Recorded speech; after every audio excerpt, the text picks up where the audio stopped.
ನಮಸ್ಕಾರ ಸ್ನೇಹಿತರೆ, ನಾನು ಸತೀಶ್. ಸೊ ನಮ್ಮ ಇವತ್ತಿನ ವಿಡಿಯೋದಲ್ಲಿ ನಿಮಗೆ ಒಂದು ಸ್ವಿಂಗ್ ಟ್ರೇಡಿಂಗ್ಗೆ ಒಂದು ಐಡಿಯಾನ ಶೇರ್ ಮಾಡ್ತಾ ಇದ್ದೀನಿ. ಸೊ ಇದನ್ನ ಮಿಸ್ ಮಾಡ್ಕೊಂಬಿಡಿ ಅಂತ ಸಹ ಹೇಳಿದ್ದೀನಿ. ಯಾಕಂತ ಹೇಳಿದ್ರೆ ಈ ಒಂದು ಸ್ಟಾಕು ಸೂಪರ್ ಆಗಿರುವಂತ ಒಂದು ಲೆವೆಲ್ ಅಲ್ಲಿ ಒಂದು ಟ್ರೇಡ್ ಆಗ್ತಿದೆ ಅಂತಾನೆ ಹೇಳ್ಬೋದು.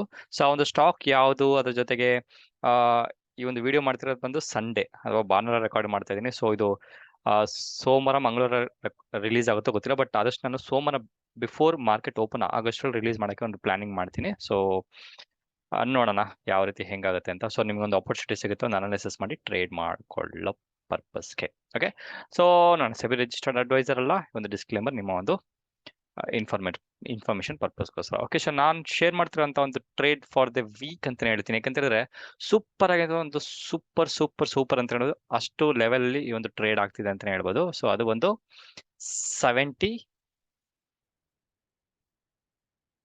ಇಂದ 77 ಅಲ್ಲಿ ಈ ಒಂದು ಸ್ಟಾಕ್ ಟ್ರೇಡ್ ಆಗ್ತಿದೆ ಅಂತ ಹೇಳೋ. ಮಲ್ಟಿಪಲ್ ಟೈಮ್ ಒಂದು ರಿಜೆಕ್ಷನ್ಸ್ ಬಂದ್ರು ಈಗಿನ ಒಂದು ಮಾರ್ಕೆಟ್ ಟ್ರೆಂಡ್ ಒಂದು ಪಾಸಿಟಿವ್ ಕಡೆ ಹೋಗುವಂತ ಚಾನ್ಸಸ್ ಹೈ ಪಾಸಿಬಿಲಿಟಿ ಇದೆ, ಬೋತ್ ಬ್ಯಾಂಕ್ ನಿಫ್ಟಿ ಮತ್ತೆ ನಿಫ್ಟಿ.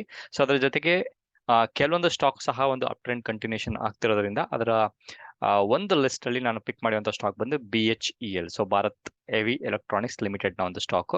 ಸೊ ಈ ಒಂದು ಸ್ಟಾಕ್ ನಾಳಿನ ಅಥವಾ ಸೋಮವಾರ ಯಾವಾಗ ರಿಲೀಸ್ ಆಗುತ್ತೆ ಅಥವಾ ಮಂಗಳವಾರ ಯಾವಾಗ ರಿಲೀಸ್ ಆಗುತ್ತೆ ನೋಡ್ಕೊಳ್ಳಿ. ಸೊ ಅದ್ರ ಬೇಸಿಸ್ ಮೇಲೆ ಏನಾದ್ರೂ ಈ ಒಂದು ಸ್ಟಾಕ್ ಈ ಒಂದು ವಿಕ್ ಕಾಣಿಸ್ತಿದೆಯಲ್ಲ, ಈ ಒಂದು ಕ್ಯಾಂಡಲ್ ನ ಲಾಸ್ಟ್ ಒಂದು ಕ್ಯಾಂಡಲ್ ವಿಕ್ ಕಾಣಿಸ್ತಿದೆ, ಈ ಒಂದು ಕ್ಯಾಂಡಲ್ ನ ಮೇಲೆ ಏನಾದ್ರು ಸ್ಟ್ರಾಂಗ್ ಕ್ಯಾಂಡಲ್ ಏನಾದ್ರು ಸಸ್ಟೈನ್ ಆಯ್ತು ಅಂತ ಹೇಳಿದ್ರೆ ನೀವು ಎಂಟರ್ ಆಗ್ಬೋದು ವಿತ್ ಸ್ಟಾಪ್ ಲಾಸ್ ಆಫ್ ಈ ಲೆವೆಲ್ಗೆ ಇಟ್ಕೊಂಡು, ನೀವು ಸ್ಟಾಪ್ ಲಾಸ್ ಇಟ್ಕೊಂಡು ಸ್ವಿಂಗ್ ಟ್ರೇಡಿಂಗ್ ಇಂಟ್ರಾಡೇ ಎಲ್ಲ ಸ್ನೇಹಿತರೆ. ಇದು ಬಿಕಾಸ್ ಸ್ವಿಂಗ್ ಟ್ರೇಡಿಂಗ್ ಬಿಕಾಸ್ ಸುಮಾರು ಟೈಮ್ ತಗೊಂಡು ಈ ಲೆವೆಲ್ ಅಲ್ಲಿ ಬಂದಿರೋದ್ರಿಂದ ನಾನು ಟಾರ್ಗೆಟ್ ಸಹ ಕೊಡ್ತೀನಿ. ಆ ಒಂದು ಟಾರ್ಗೆಟ್ ಅಚೀವ್ಮೆಂಟ್ ಆಗೋ ಸ್ವಲ್ಪ ಒಂದು ಡಿಲೇ ಆಗ್ಬೋದು, ಬಟ್ ಒಂದು ಪರ್ಫೆಕ್ಟ್ ಆಗಿ ಒಂದು ಝೋನ್ ಅಲ್ಲಿ ಇರುವಂತ ಒಂದು ಸ್ಟಾಕ್ ಮಿಸ್ ಮಾಡ್ಕೊಂಬೇಡಿ ಅಂತ ಹೇಳ್ತಾ ಇದೀನಿ. ಓಕೆ, ಸೊ ಈ ಒಂದು ಸ್ಟಾಕ್ ಅಲ್ಲಿ ನಾನು ಇನ್ವೆಸ್ಟ್ ಮಾಡ್ತಾ ಇದೀನಿ ಅಂತ ಹೇಳಿದ್ರೆ ನಾನು ಇನ್ವೆಸ್ಟ್ ಮಾಡಕ್ಕೆ ಪ್ಲಾನ್ ಮಾಡಿದ್ದೀನಿ.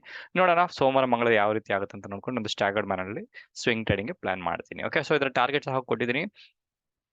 First and for most important target ಬಂದು 83, ಬಿಕಾಸ್ ಇದು 77 ಮೇಲೆ ಏನಾದ್ರು ಸಸ್ಟೈನ್ ಆಯ್ತು ಅಂದ್ರೆ 83 ಅದು ಆದಷ್ಟು ಬೇಗ ರೀಚ್ ಆದ್ರೆ ನಮ್ಮ ಟಾರ್ಗೆಟ್ 2, 3, 4, 5 ರೀಚ್ ಆಗೋಕ್ಕೆ ಈಸಿ ಆಗುತ್ತೆ. ಸೊ 83 ರೀಚ್ ಏನಾದ್ರು ಆಯ್ತು ಅಂದ್ರೆ 91, 98 ಆರಾಮಾಗಿ ರೀಚ್ ಆಗುತ್ತೆ. ಅದ್ರ ಜೊತೆಗೆ ನೆಕ್ಸ್ಟ್ ಸೂಪರ್ ಆಗಿ ರೆಸಿಸ್ಟೆನ್ಸ್ ಇರುವಂತ ಝೋನ್ ಬಂದು 108, ಅದು ಏನಾದ್ರು ಸಸ್ಟೈನ್ ಆಯ್ತು ಅಂದ್ರೆ ಲಾಸ್ಟ್ ಟಾರ್ಗೆಟ್ ಬಂದು 120. ಸೊ 120 ಆದ್ಮೇಲೆ ವೀಕ್ಲಿ ಟೈಮ್ ಫ್ರೇಮ್ ಅಲ್ಲಿ ಕ್ಯಾಂಡಲ್ಸ್ ನೋಡಿ, ಅದು ಕ್ಯಾಂಡಲ್ಸ್ ಸ್ಟ್ರಾಂಗ್ ಇತ್ತು ಅಂದ್ರೆ ಇದನ್ನ ಸಹ ನೀವು ಕ್ಯಾರಿ ಮಾಡ್ಬೋದು ಅಪ್ ಟು ಟಾರ್ಗೆಟ್ ಆಫ್ 150. ಆ ಒಂದು ಲೆವೆಲ್ ಗಂಟೆ ನೀವು ಟ್ರೇಡ್ ಅಥವಾ ಹೋಲ್ಡ್ ಮಾಡಕ್ಕೆ ಪ್ಲಾನ್ ಮಾಡ್ಬೋದು. ಇದು ಒಂದು ಸ್ವಿಂಗ್ ಟ್ರೇಡಿಂಗ್ ನ ಐಡಿಯಾ ಶೇರ್ ಮಾಡ್ತೀವಿ ನಿಮ್ಮ ಒಂದು ಇನ್ವೆಸ್ಟ್ಮೆಂಟ್ ಅಥವಾ ಒಂದು ಅನಾಲಿಸಿಸ್ ಮತ್ತೆ ಒಂದು ನಾಲೆಜ್ ಪರ್ಪಸ್ಗೋಸ್ಕರ. ಓಕೆ, ಸೊ ನೆನ್ಪಿಟ್ಕೊಳ್ಳಿ, ನಾನು ಆದಷ್ಟು ಸೋಮವಾರ ಬೆಳಗ್ಗೆ ಮಾರ್ಕೆಟ್ ಓಪನ್ ಆಗಸ್ಟ್ರಲ್ಲಿ ನಾನು ಅಪ್ಲೋಡ್ ಮಾಡಕ್ಕೆ ನಾನು ಇನ್ಫಾರ್ಮೇಶನ್ಸ್ ನೋಡ್ತೀನಿ. ಸೊ ಆಯ್ತಂದ್ರೆ ಇದನ್ನ ಬರುತ್ತೆ, ಇದನ್ನ ನೋಡ್ಕೊಂಡು ಡಿಸಿಷನ್ ತಗೊಂಬೋದಂತ ಮತ್ತೊಂದು ವಿಡಿಯೋ ಮೀಟ್ ಮಾಡ್ತೀನಿ. ಅಲ್ಲಿವರೆಗೂ ನಮಸ್ಕಾರ.